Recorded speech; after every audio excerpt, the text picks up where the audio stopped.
Uh, Beer was a major problem for me. I could get it, and that was the problem.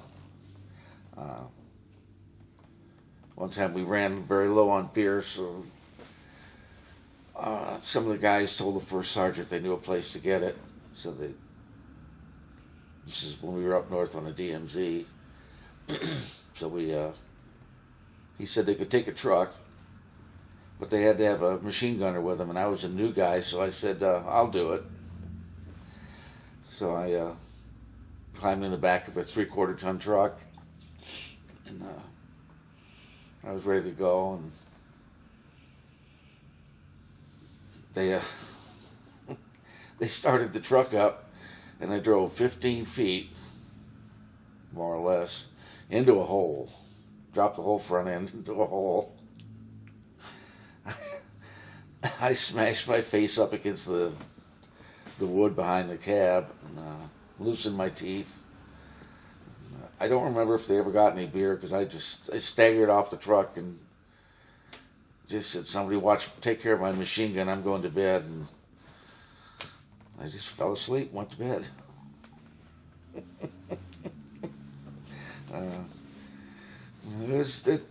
The cab up north was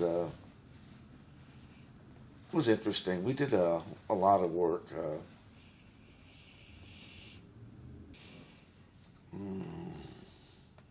Beer.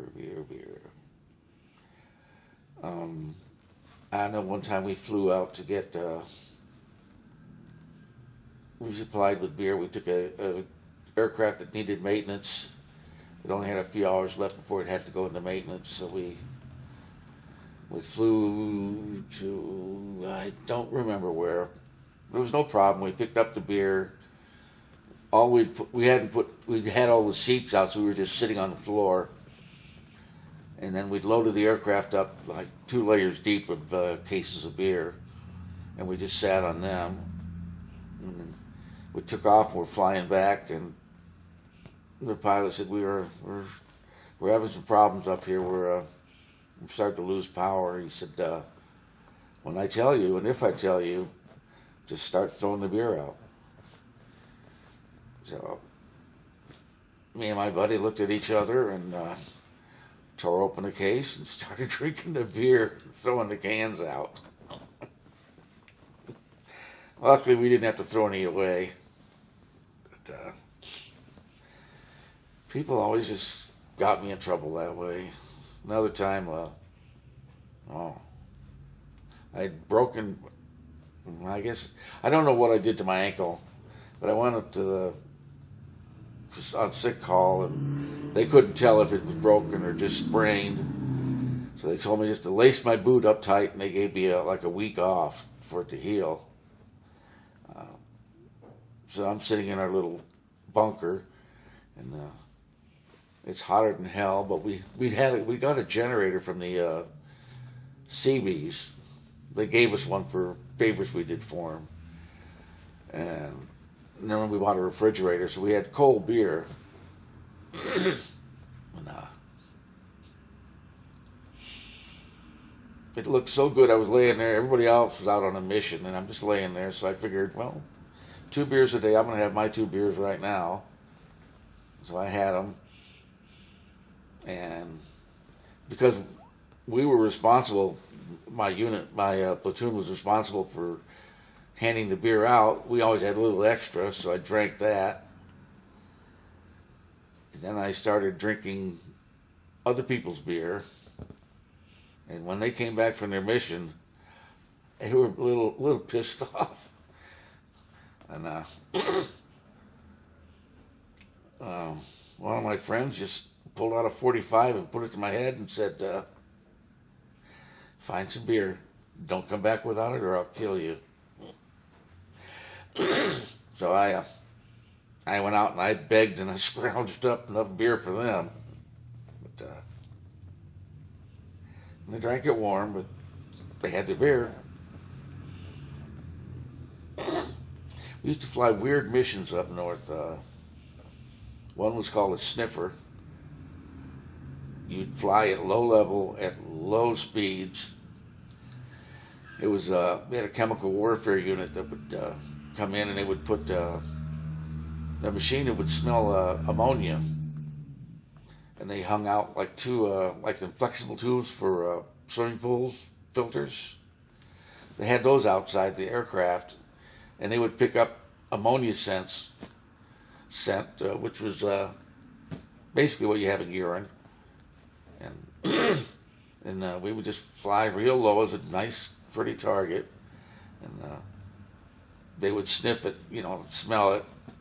Whenever they yelled "mark," we would throw out grenades to mark the smoke grenades to mark the area, and then above us was a ship that was mapping it, putting it on a map. It's very, very scary. It's just when you're only traveling maybe 20 or 30 miles an hour over the jungle, you're a big, slow target. We never really ran into a lot of ground fire from that. Never got hurt. Another one was a snatch mission. We were sent out to pick up farmers.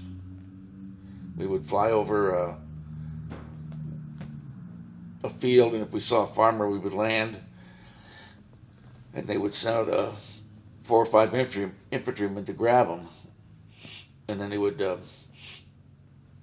tag him with a tag that said the coordinates of where he was picked up, and tie him up, and when we would take him somewhere and turn him over to the Vietnamese, and they were supposed to interrogate him and then release him, taking him right back to that same spot, which we did a couple times. Sometimes I never know what happened to them people. They just,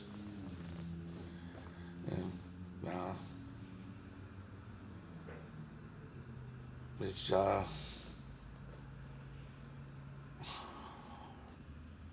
guard duty. I got promoted to Spec 5, which is an E5, like a sergeant. And my first night on guard duty, as sergeant of the guard, I get a call from a bunker that they have a problem. So I go out there, and they've been playing quick draw. One guy had a loaded pistol, and one guy had a grenade launcher that was loaded. They were seeing who was fastest. Yeah, he pulled the trigger on the grenade launcher and fired it into the ground, and the round didn't detonate. So they wanted to know what to do with it. Cover it up with sandbags very gently. I had them peel the sandbags off the bunker, and I covered it. And I said, just don't worry about it. I'll call, post engineers, and they'll come out in the morning and they'll take care of it. And I just left him. And then another time I had to, sergeant of the guard, I had put out a listening post. I take them outside the wire to a certain area, and they just stayed there all night. They would listen for sound and report back to us. And I don't know if it was every 15 minutes or every half hour, they would break squelch on the radio so we'd know that they were still out there. And sometime around 2 or 3 in the morning, no more news from them.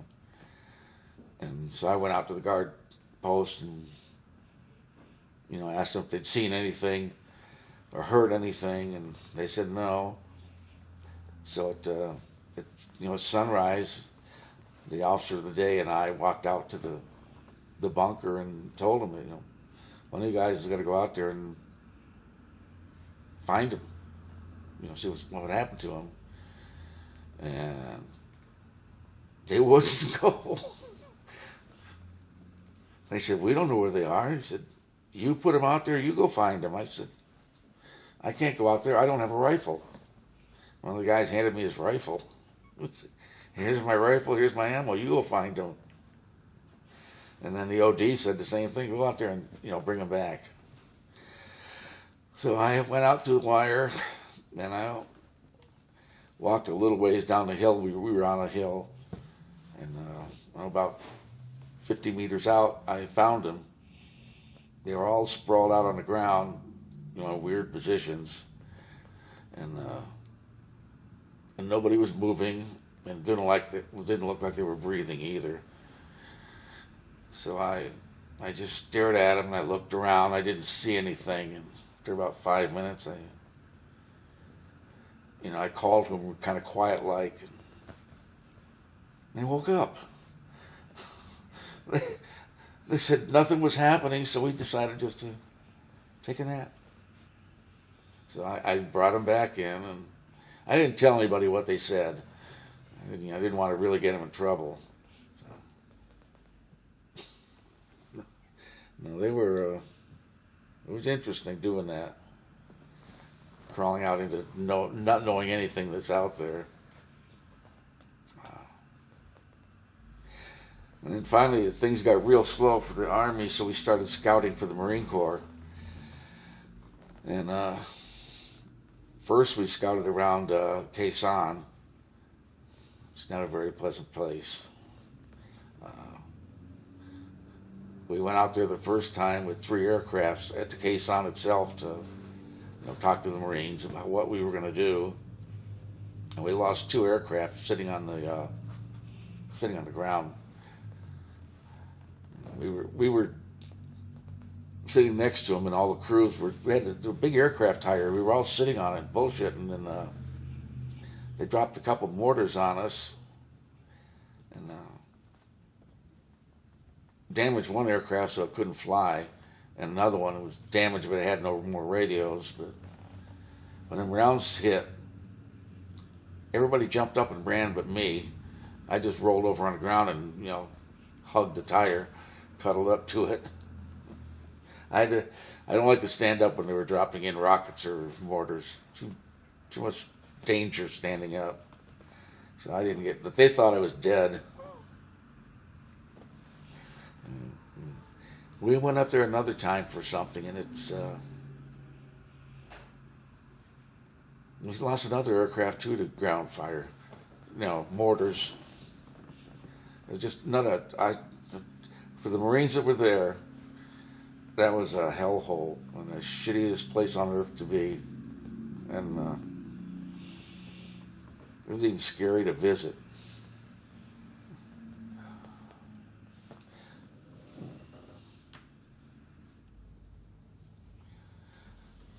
We scouted for the Marines at Quezon, but it just we never made any kind of discoveries or contact out there. So they transferred my whole troop to Da Nang. We were still based up at the LZ Sharon where we were, but they moved most of us down to Da Nang to scout for the Marines down there. And we made a little contact down there with the NVA. We got into more trouble in Da Nang than we did out in the field, though.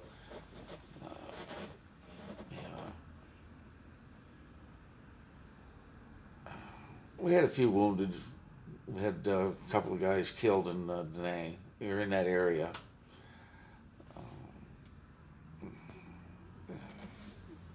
We, like I said, we scouted for the Marines. We had to teach them how to load into our aircraft, which is hard because their aircraft carried, like 16 men. It was looked like a small Chinook helicopter, and our aircraft were beat up, and it was about all they could do to pick up 5 or 6. So I had a bunch of Marines, and since they made me, give them lessons. You can't put 16 people on the aircraft. You can only put maybe 4 or 5, so we'll just have to ferry you out as a little bit at a time if we need you. And we did. One time we didn't need them.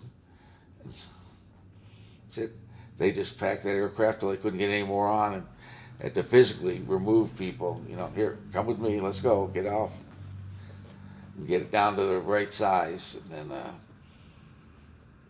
they asked the questions about the Hueys, and I said, how much armor does he carry? He says, well, other than the pilot seats, nothing's armored. So we were going into an LZ one day, and we started taking a lot of ground fire.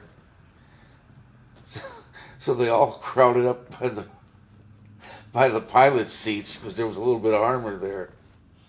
But all that weight in front made us way out of balance, and the pilots started screaming, get them back, put them in their seats. So we had to signal. They finally got away from the front because we were going to crash. But it was just different. They had a nice. We worked out of a base called Dodge City. That was their name for it. It was they had a mess hall there with ice cream. The only time in Vietnam that I ever saw ice cream in 27 months. They had milk and they had ice cream both, and the Army never had that. We ate lunch there one day, and the cook said, "You guys want dessert?" And I said, "Yeah, what do we got?" He said, "All them coolers over there, they got ice cream in there. Just take what you want." They had, vanilla, chocolate, strawberry, nothing real special, but ice cream's ice cream.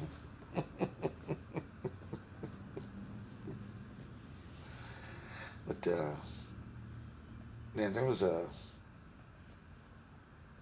few times we made a lot of contact. And then we met a M.B.Morgan. Somebody had told him to check out a building. Had a wooden fence surrounded with a gate. And he pushed through the gate, and it was booby-trapped, and I don't remember which leg it hit, but his leg looked like a piece of raw hamburger. It was just shredded. And they brought him in, and I just, there weren't a lot of, we were all soldiers, Army men that picked it up. And I had the part where, it must have been his left leg, because it was blood just draining. It was just draining out, and it was running down the handle. I got it all over my hands, and finally we were carrying it to the hospital. A Jeep stopped. We just put him across the hood, and they drove him in. But I couldn't get it off my hands, and we had to leave right about then anyway to go back towards Da Nang. We stopped. Where we stopped, they had a mess hall, and they were just serving lunch. And I said, let's go get cleaned up, and then we'll go eat. We went in the bathroom, and we started to wash our hands. And the cook came in, and he says, "Everybody that wants to eat, come with me." He says, "Because when I close that door, nobody else comes in. Lunch is over." And I'm just, my hands are still sticky with blood in between the fingers, and I had to go up there and eat, like that. Some units, they had strict rules, and some were very flexible. We had a lot of trouble in Da Nang with the authorities. We had I flew up. I didn't actually see it. I flew up to get mail, because all our mail went north, and then we had to bring it down. While I was gone, we were watching a movie, The People from 1st 9th Cav, and the Marines were drinking and making noise, and so they had a little bit of a confrontation. And a Marine major came in and bellowed, "What's going on here? Everybody come to attention." And one of our guys hit him in the face with a chair. So we were banned from that club. We got into another club, and the men, it was an Army club, and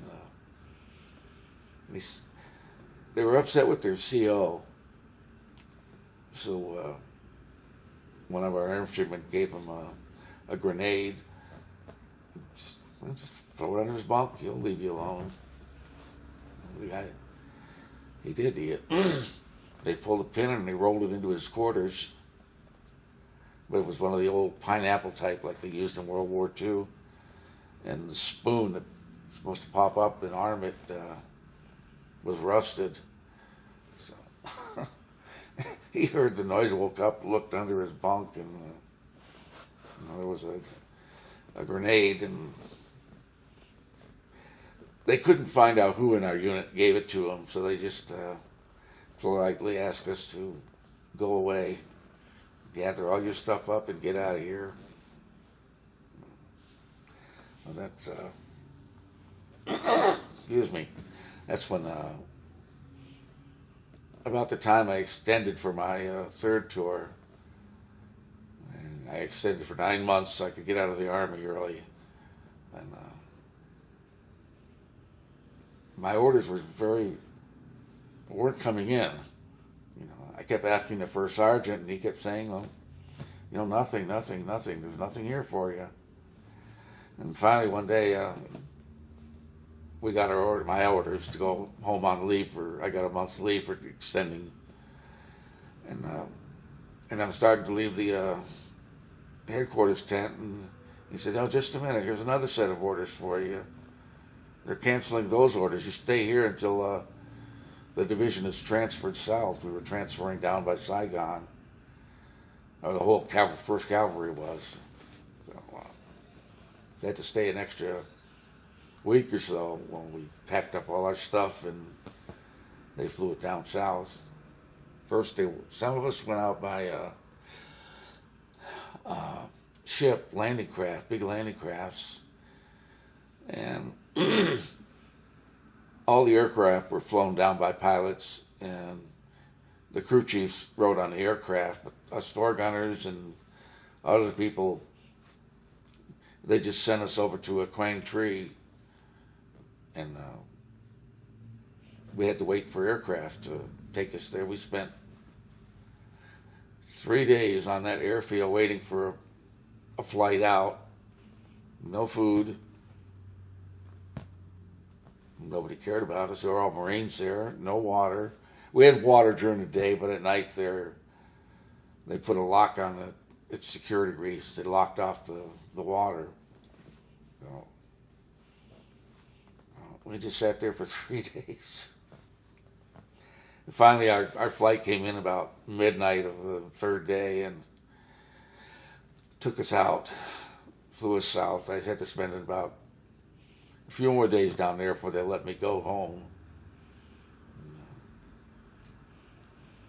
I think that was the first time I actually really saw and heard about anti-war protesters, and when I was home there, but I don't remember much about being home.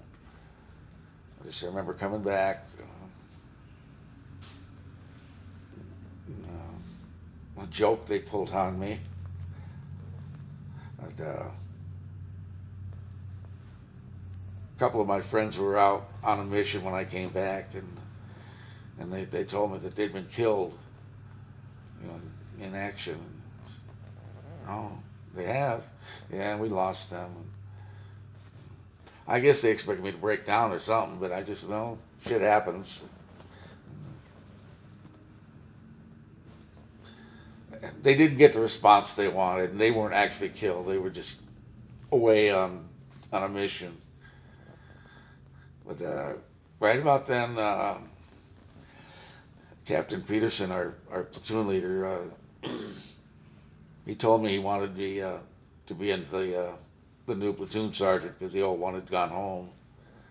And I told him I didn't want the job, and you don't tell Army captains you don't want their job they're giving you.